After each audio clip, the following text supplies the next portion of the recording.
Hey, it's State of State. We got your Nittany Lion update. It's a football discussion with Tom and Justin, so kick back and press play. With former Penn State and NFL defensive back Justin King, I'm Tom Hannafin. This is State of State. This podcast is presented by BetOnline. Football is back, and BetOnline is your number one information source for all your sports wagering with all the up-to-the-minute stats, news, scores, and matchup breakdowns. Get the latest game odds, spreads, and totals from the NFL and college football right at your fingertips with BetOnline's real-time updates, stats, news, and odds. From week 1 all the way to the college football playoff and the Super Bowl, BetOnline gives you the access to the best football promotions and contests available anywhere online. Head to betonline.ag today or use your mobile device to get in on the action. Remember, use our promo code BELIEVE, that's BLEAV, to receive your 50% welcome bonus on your first deposit. State of State is presented by BetOnline, where the game starts. Also, State of State is a proud supporter of Blue White Outfitters.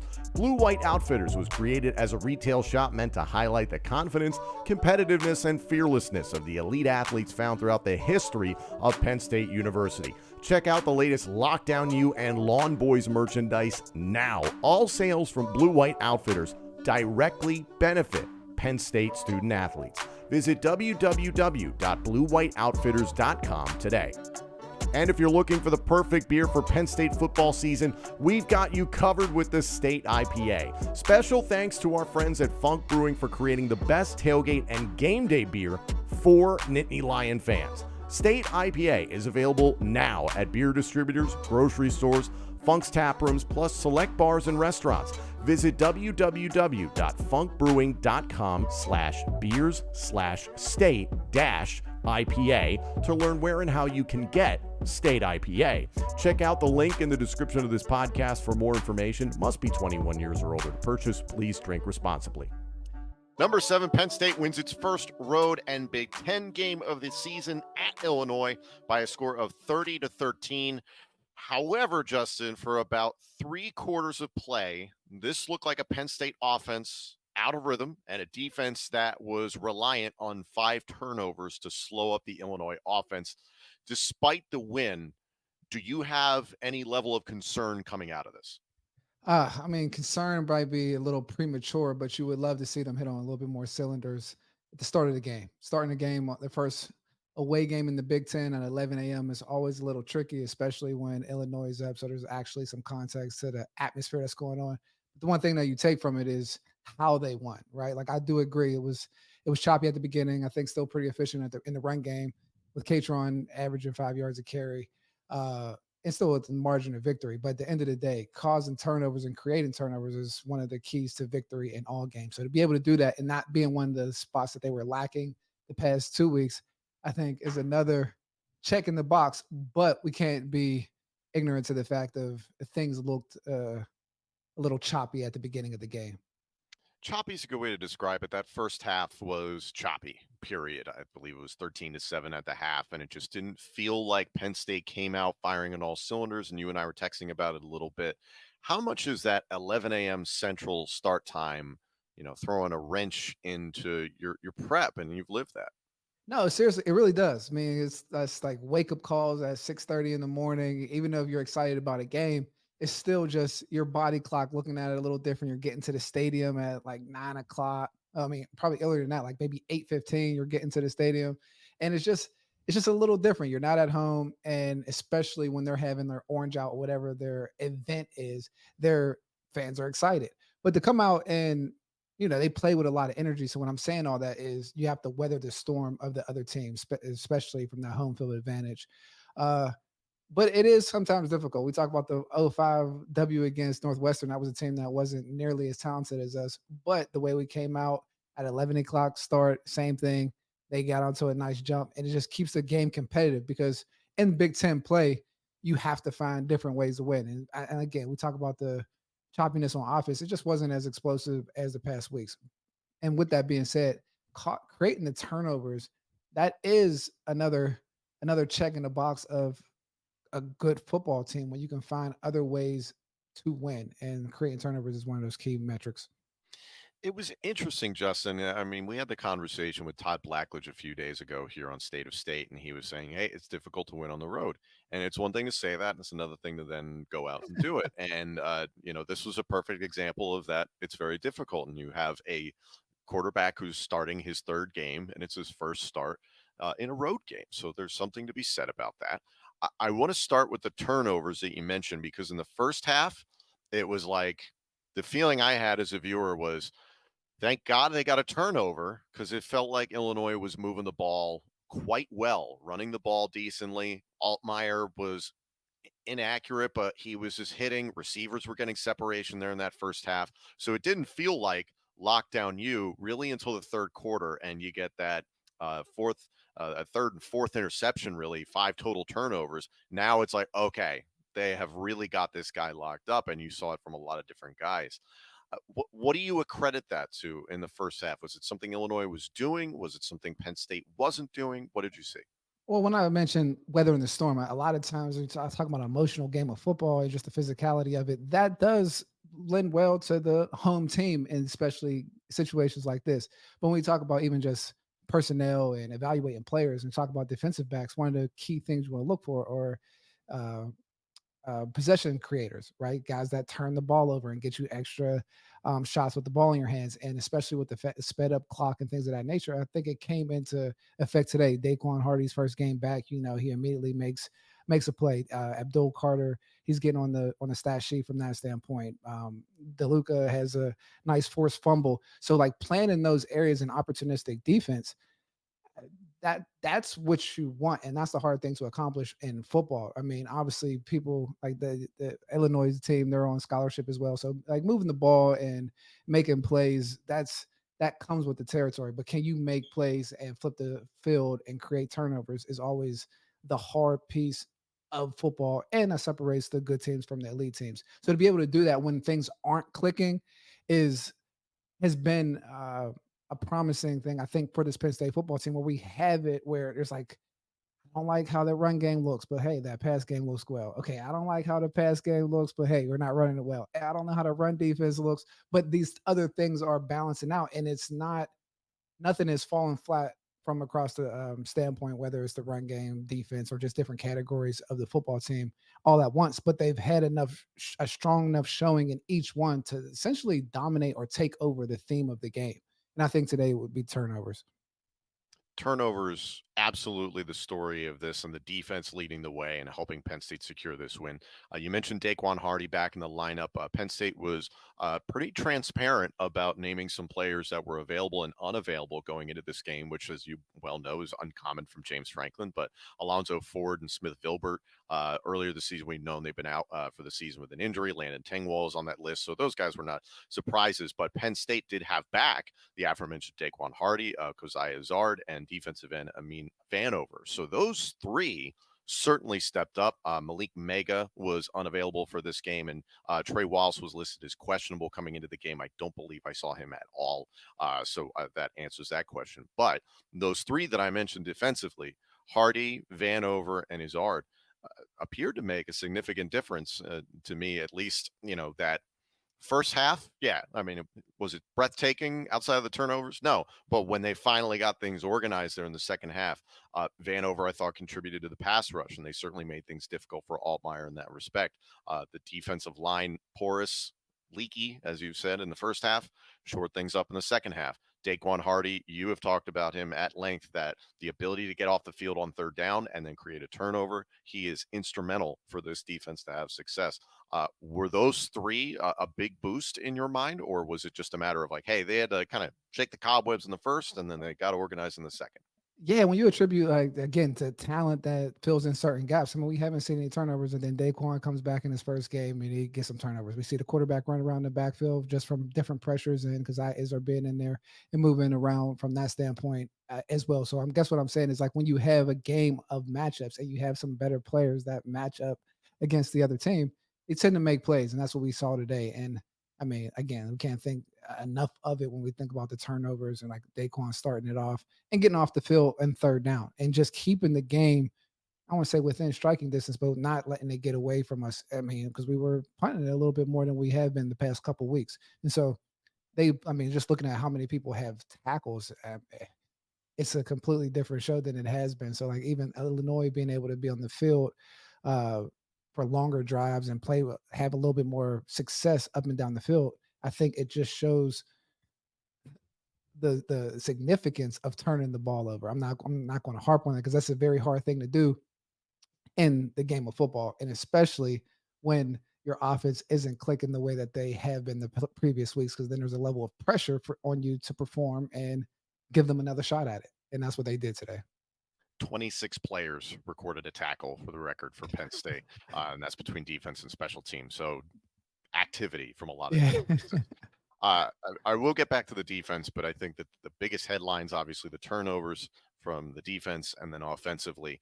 Uh, this is just an odd game, and I know you talked about, and we have talked about that. It seemed like for the first 2 weeks, this is an offense that could do kind of whatever it wanted. It didn't feel that way in this game. It felt like Illinois' front four, even the defensive tackle Newton was outstanding, and he was somebody coming into this game that we didn't talk a ton about, but obviously he proved that he is very, very capable. A lot of pass deflections, and a lot of those for Drew Allar, which is surprising considering his stature. Olu Fashanu, a game to forget. It was just odd. It was just odd. What was going on offensively? I think we're talking about getting in the Big Ten play, right? We're going against real defenses where they had a couple weeks to look at tendencies, how guys play, and you can attack it. I think even when we talk about the run game, you had some efficiency with Katron Allen, but they were putting 9 guys in the box. Remember Yes. before the season, I said if I was a defensive coordinator, I would just stack up the box and make them beat me outside on the perimeter. And I think that was what Coach Bielema's game plan was today. And with the energy, home field advantage to an extent, I think it worked and it showed his hand in the first half until kind of the personnel discrepancies started to show up and guys started making plays on Penn State's team. Let's start with Drew Allar. 16 of 33, 208 yards passing, 0 touchdowns, 0 interceptions, which is great. 6 carries for 24 yards, a long of 8. He was not comfortable most of the day. That is under 50% completion percentage against West Virginia. I think it was about roughly 72%. And against Delaware, granted, it's Delaware, it was 84%. So this is a steep drop off. And this is something that's been talked about last year in the sparse opportunities that he had. When he had a clean pocket and he had time to throw, his completion percentage hovered around 70%. And then when he was under pressure, his completion percentage would drop off to about 40%. So it seemed like he was off balance and not steady in the pocket. He seemed uncomfortable. Credit to Illinois. They were getting after him consistently.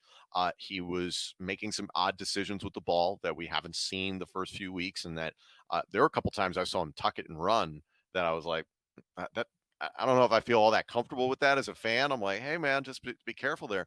And another thing that jumps out to me, Justin, is I'm a little surprised we didn't see the Bo Perbula package, the offensive installment. Yes, for those of you watching and listening, he got in the fourth quarter after he subbed in for Drew Allar, but you never saw him utilized with the ones in the quote unquote Bo Perbula offensive package. And if anything, the way the offense was struggling in the first half and into the third quarter, hell, you needed a passing touchdown from Trey Potts to really spark something.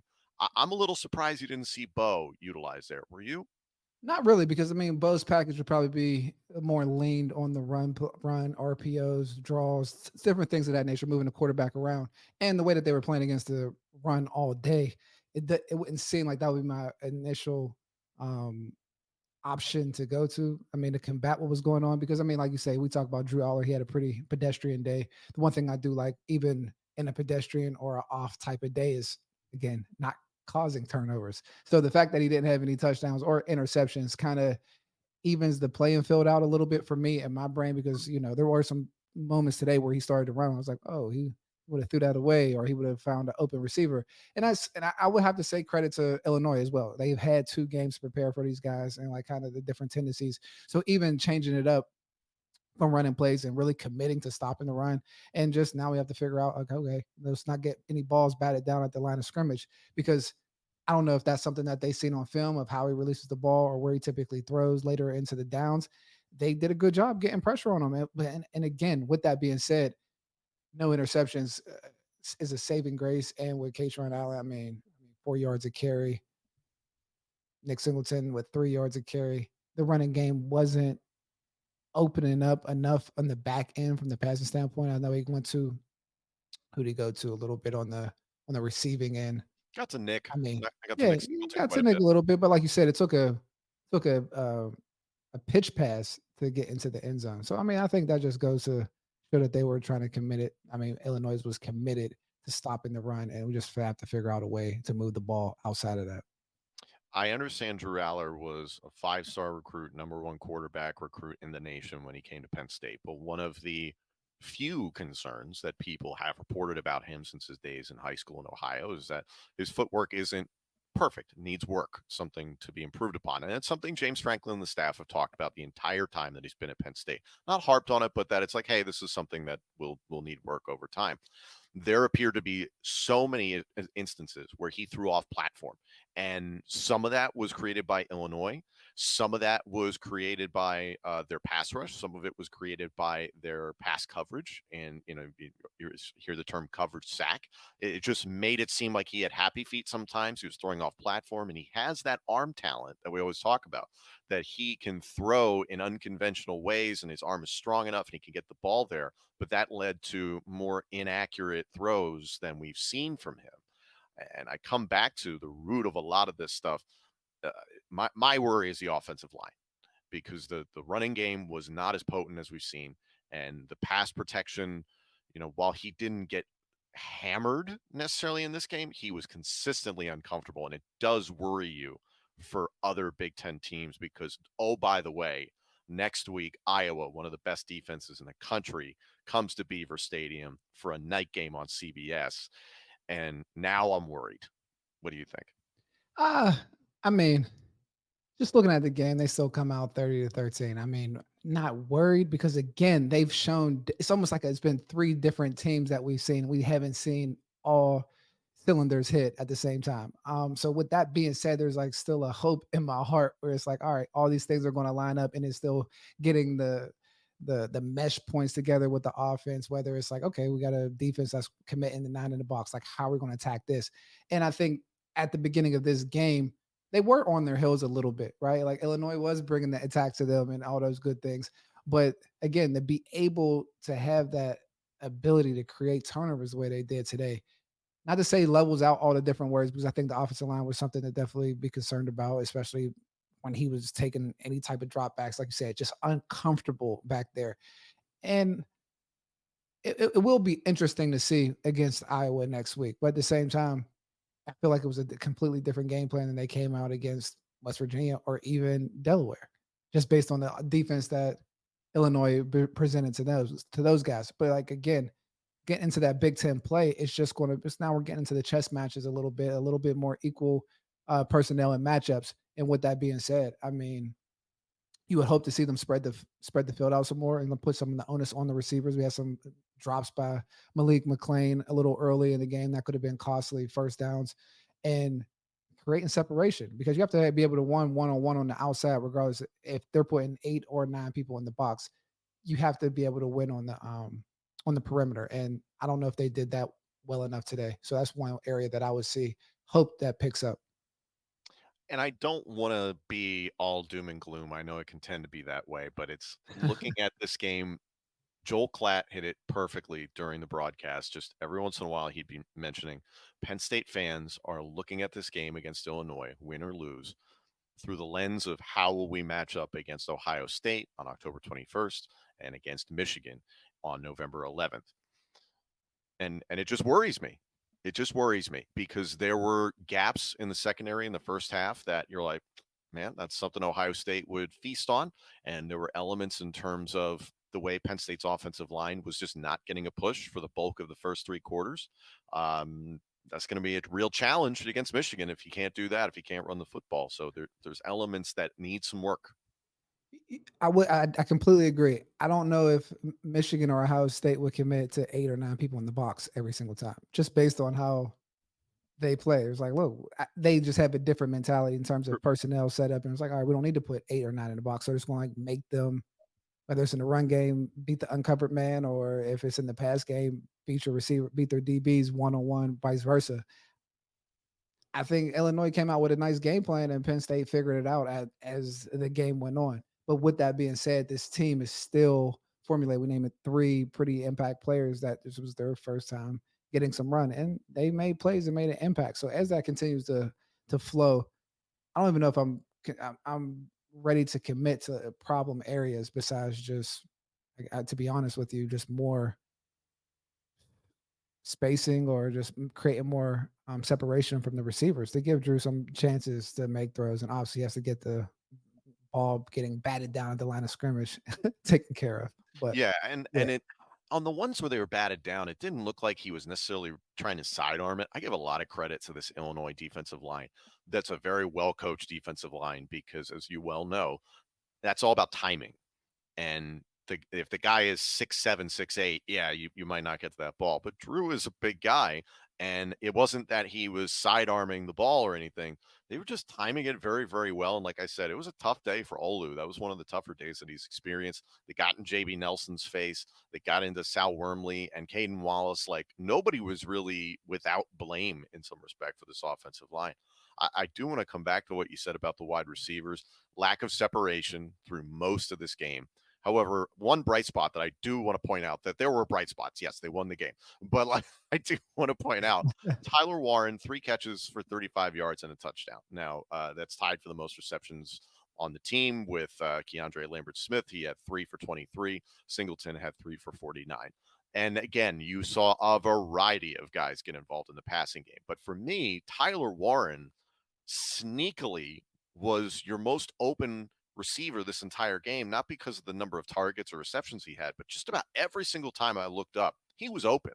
And there were opportunities that Drew Allar could have gotten to him that were thwarted by pressure or by, just not wherever Warren was in the progression, just Allar hadn't gotten there yet. And so I don't put any blame necessarily on Tyler Warren, but I saw a lot of opportunity for the tight ends. And it's not even casting blame that, they didn't take advantage of it, but it's just something to keep an eye on, because now you go up against Iowa, who loves zone coverage. They will live in that zone coverage. How can Penn State potentially exploit that with its tight ends? I mean, I think it starts up front again, right? When we talk about the run game and getting those linebackers keying in on the run, moving up and getting that space behind the depth, that linebacker depth, where a lot of the higher percentage passes to tight ends occur, right? Where you can have an open run game. When you get the running game established, it opens it up for the tight ends because, again, like I said, you're dealing with the same combative defensive backs, whether it's the safeties, linebackers that are in the plays all the time. But when you don't have that and you don't establish it, it's easier to cover those positions. So I think it comes back to the offensive line and establishing the front seven against Iowa's defensive line to be able to move the ball from the running standpoint, to open it up for those different pockets when it comes to zone coverage. And again, for the receivers to put some pressure on the defensive back so that they only put 6 or 7 guys in the box so that, a run game can happen. I mean, they have to make plays on the outside to balance out the run and pass game for Drew and the offensive line. Penn State fans, Smack Apparel has the best gear for talking smack on game day. Head to smackapparel.com today and check out their Let There Be White tee for the whiteout game against Iowa at Beaver Stadium. Also, there's Drink Up, Roar On, Saturdays We Are, and you can still get a Save a Couch, Beat WVU shirt. If you're watching this on YouTube, scan the QR code on the screen to take you to the website instantly on your phone. Visit smackapparel.com and use our promo code STATE10 at checkout for 10% off your order. That's STATE10. Again, that's smackapparel.com, promo code STATE10 at checkout. Why wear boring when you can wear smack? Are you looking for undeniably good hair and beard care? Then Maestro's Classic is perfect for you. Maestro's has beard washes, beard oils, beard butters, plus hair gels, pomades, and now body washes. It's one brand for every man.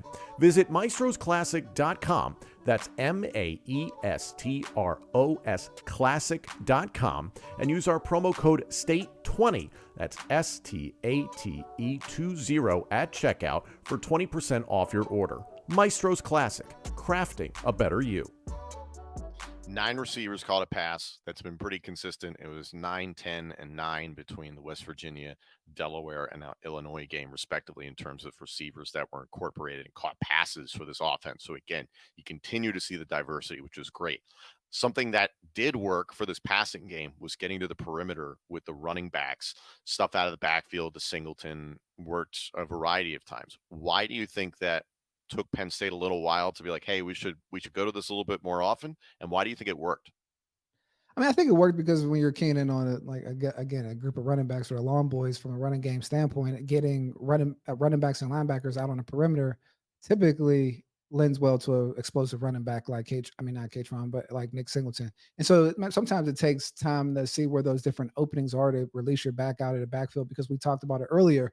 When Drew was stepping back for different passes, he was feeling pressure. So, I mean, until you can understand the protections and make sure the back scans the protections and make sure no one's coming free, gets his chips in, then you can start getting them involved in the pass game and getting those guys and taking advantage of those matchups. I mean, like you said, I'm happy that now he's getting into the pass game, because that's another thing that the defense like of Iowa has to contend to. So you would hope to see more of that spread them out to run it, or bring them in, condense them to spread them back out. You know what I mean? Just a normal what is it, accordion type of offense. Like you bring them in to spread them out or keep them spread to run up the middle. So as long as you get that type of flow in the game, I think Penn State's going to be all right. But they have to establish the run game in order to dictate those different avenues that they're going to exploit. And it just didn't seem like today they really got the chance to establish the run, as you mentioned. Like in the second half, things seemed to just settle down a little bit more. First half just seemed clunky, is the way I would put it. And Yeah, not sure. like choppy waters, right? Yeah, yeah, and It's like, again, oh, okay, we're all right. yeah, it was a roller coaster. But I think you hit the nail on the head that this is the beginning of Big Ten play, and I think we've tried to put in perspective as best we can the game against West Virginia. Yes, a Big 12 opponent at home, opening the season at night, great atmosphere, great fan support, all those things. The Delaware game, it's an FCS opponent. Okay. I think a lot of people have been excited about this, but to see them go on the road against a team that had been clunky itself the first 2 weeks, nearly lost to Toledo, and then lost on the road against Kansas. I guess I think Illinois just seemed like they got it together, but this was just the beginning of Big Ten competition, and it does just now make you really put into perspective what this Iowa game is going to be next week. I hate playing Northwestern because even though they're not a good football team, they just drag people down. They drag you into the muck to play ball. So we'll see them in a couple of weeks. Then you get a bye, UMass, and then Ohio State. And then it's like, okay, a lot of this stuff needs to get figured out in the next month. The clock's ticking. Every week gotta get better, right? I think the opponents have a little bit more information on the quarterback and how we're attacking, and same on our defense, and just understanding how to make plays and take over the game earlier and earlier, and hitting on all cylinders out of the gates. I think is a big, question mark for Penn State, or something for them to capitalize on. But with that being said, like, yeah, the opponents are going to continue to get tougher, and our identity is going to continue to shift. So as other teams are getting better, we'll continue to get better as well. So I have some hope of that, because we're showing again those different identities each game and still coming out with sizable victories. So with that being said, I do understand, and it did feel choppy, but you're seeing different components of the game going into this game. I was questioning, like, man, are we going to create any turnovers? Because like if we have an off day on offense, like, and we don't have these turnovers, we could be talking. This game could go in it could be a Could have been a nine shootout. overtime or nine overtime game again. But hopefully that never happens. But creating the turnovers on the other end, it just shows the dichotomy that the team can present. So I'm still hoping for it all to come together and kind of play in more of a seamless manner. And again, we're talking week 4 next week, so I'm still holding my breath. I think everybody, I'm having flashbacks to the 2016 season where it was like, this is a second half team. And that was a really stressful season to get through. And then it was exciting, but it was like, it's a second half team. And I'm like, this means I'm going to have more gray hair, in the third and fourth quarter altogether. And I think it's too soon to say that about this team, but this was not necessarily that proverbial tale of two halves or whatever, but that first half was choppy. Second half better, but I wouldn't say it was night and day necessarily. Have to keep the confidence intact because it's a matter of even going into those games. And I remember 2016, it seemed like a comeback in the second half, right? We're either down or it's a tie game. At least in all these different situations, still winning. We want to maybe execute a little bit better, but it's still 16-7 on an away game, orange out, whatever they call it, winning and not hitting on all cylinders and still winning. And so when you have that type of room to recover and make plays, I mean, it does come down to it's a Jimmy's and Joe's game. I always say it. I mean, I lean on personnel. And so when that happens and players start to make plays, you still win 30-13. And not to say Illinois the cream of the cream of the crop or they're Michigan or Ohio State.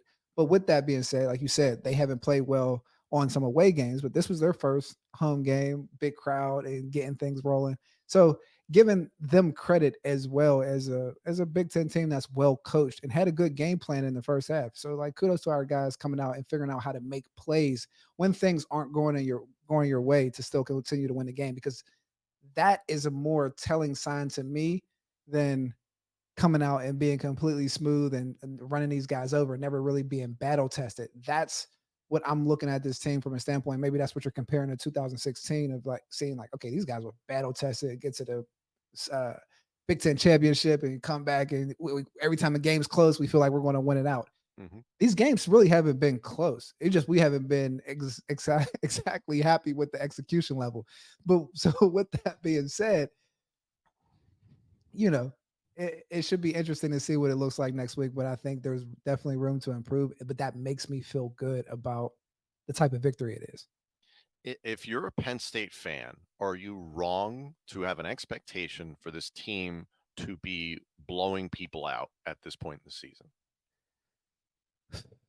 I mean, I think it's a new day and age of college football. I don't think everyone understands what all rosters look like across the board. We talk about transfer portal, who's coming in, regardless of how people play week to week. Like players get better. Colorado went 1-11 last year, and now coming up on a 3-0 type of season. So like the way rosters flip over, I mean, I think should expect to maybe have different execution in the game from just a fan standpoint. But the margin of victory has been pretty significant the first 3 games, even with one road victory that was a little choppy at the beginning. So, I mean, blowouts, I guess what you consider what is a blowout, right? Like, Well, I'll put it this way. The box score for this game does not tell you the whole story. That right. if you just went and read it, you'd be like, wow, 5 turnovers, 4 interceptions. Oh my God, they must have killed them. But you watch this game, it did not feel like they drubbed Illinois by any means. And I think that comes back to Penn State fans have an expectation that this team could contend for the national championship. And with that, they are looking to see a team that handles lesser opponents easily. Not necessarily it's perfection wall to wall, but the likes of the way Georgia, Michigan, Ohio State, Alabama in the past have thumped people for much of the year.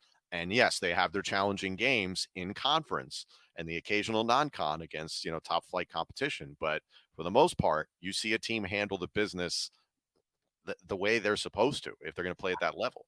I would actually push back on that and say that games from those teams like Georgia, Alabama in the past have actually been closer than people give credit for. Maybe when they play out of conference, but when they play in the SEC, they're pretty comparable games, and they're won on some gritty type of wins throughout the season. There's very few blowouts just based on the matchups that people are typically playing against.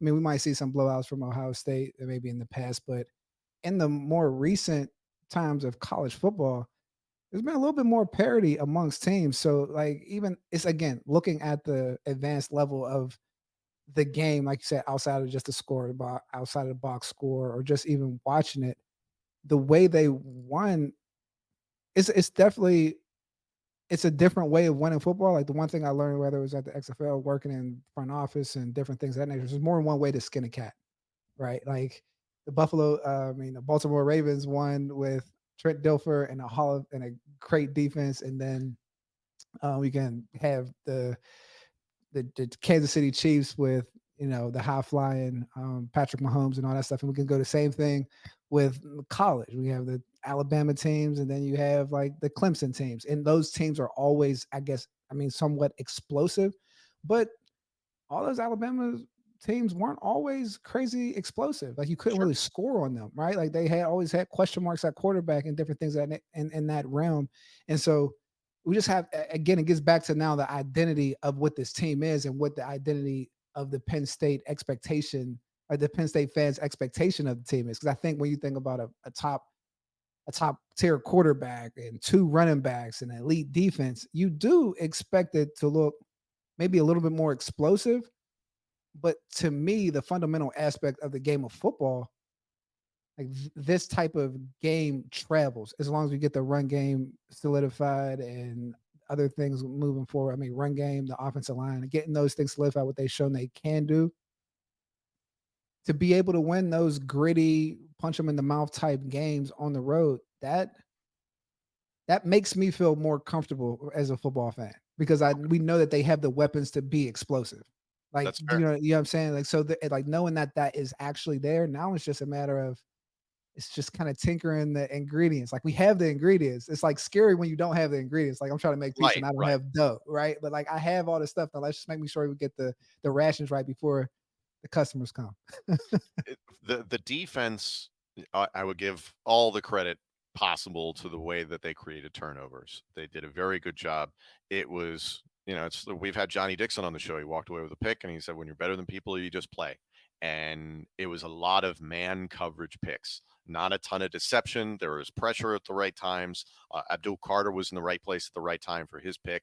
And then the fumble recovery, Kobe King was in the right place at the right time. Like everybody was just in the right place at the right time, and that's fantastic. Looking at the defense, outside of the guys who were able to, record turnovers, I thought Abdul looked sharper. Yes. Don't know what you think. I thought Abdul looked sharper, and I thought the pass rush looked improved. What do you think on both of those? I would definitely agree. I think Abdul looked good. There were some times we're just closing in on the quarterback. Obviously, he made the play on that blitz and slid under the zone. Nice little show and got back under to make a play. I thought Winston. I thought he looked good at safety, coming up making some good plays early. And I felt like there was more pressure from the defensive line with those guys moving around. Adisa showing up and causing havoc, crashing down, making plays behind or close to the line of scrimmage. He had a couple goofy penalties. Uriah Fisher showed up early. You seeing more from not Zariah, but what's my other guy's name? Well, I mean, Vanover certainly got some run in this game. 100%, 100%. Guys were showing up. From the front seven, I was more Zane. Zane is who I was thinking. Oh, Zane Durant, yes. Zane Durant is who I was thinking about. Like those guys just being active up front. You love to see it. Dennis Sutton was moving around and making some plays as well. Denai is a guy we haven't talked much about this year. No, He hasn't done much.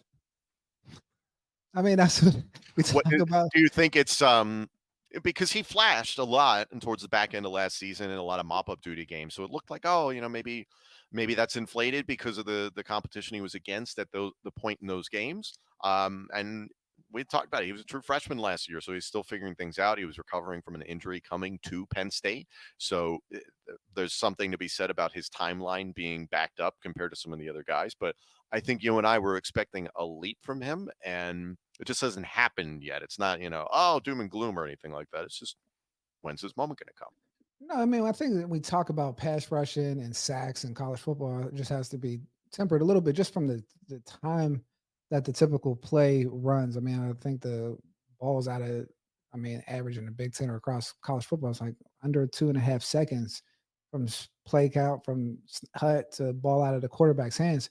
So even when it comes down to like pressures and pass rush, you start to see that when they're in passing situations like later in the game. And that's when we start to see the defensive line come together. So with that, I guess what I'm saying is like you want to see more of that presence in the run game when it's like a stout type of situation and they're coming out trying to establish the run and you're just getting to the quarterback earlier in the downs and just making sure that all seams are closed up and causing havoc if it's beyond 2 seconds or a quick throw. And that we just haven't gotten into those situations yet. I believe as we see more of those situations happen, like we did in the second half against Illinois, we'll probably see more Ohio State, Iowa, and getting into Big Ten play. We'll be able to better judge their ability to rush the passer.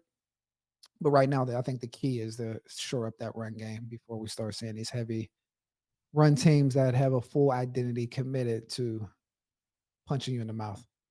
Well, that's what Iowa does. It's great timing.